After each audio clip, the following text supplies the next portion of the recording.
You have a date tonight, and she's bad. Someone that's turned you down for 7 good months finally has an open window this Tuesday night. You have malaria and typhoid, but I beg, when was the last time a 9 over 10 driving a G-Wagon said yes to that ugly face? Fuck your sickness. So you show up to the restaurant, and guess who walked in at 7 p.m. on the dot, exactly when she said she would? Her. All these other Nigerian babes are not even that fine. I'll be saying, give me 30 minutes. And that's why they are not out with you.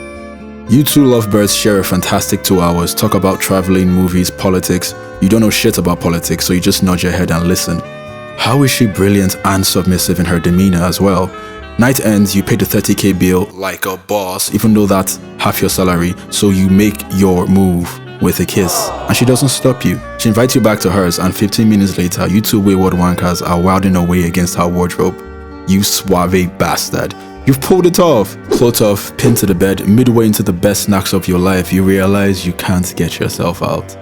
No, seriously, you can't fucking get yourself out. Are you stuck? Consciousness awakening, your gaze dances across the room and finds portraits of her and another man blushed across her walls.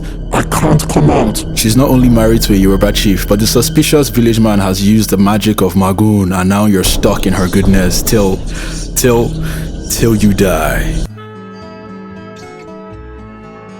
Magoon, or Thunderbolt, is a popular juju in the Yoruba culture of Western Nigeria that takes adultery a little too seriously. I cannot come and kill myself. Actually, turns out you can.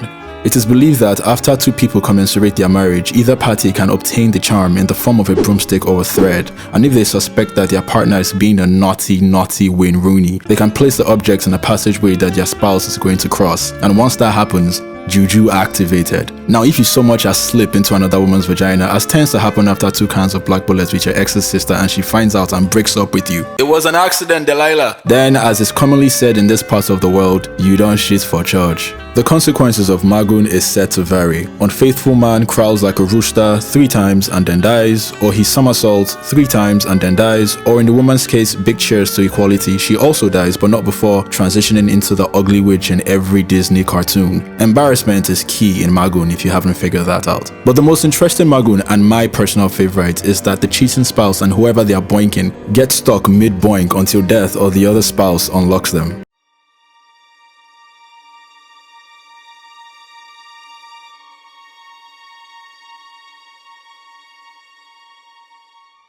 Is your loved one stuck in another woman till death do they part?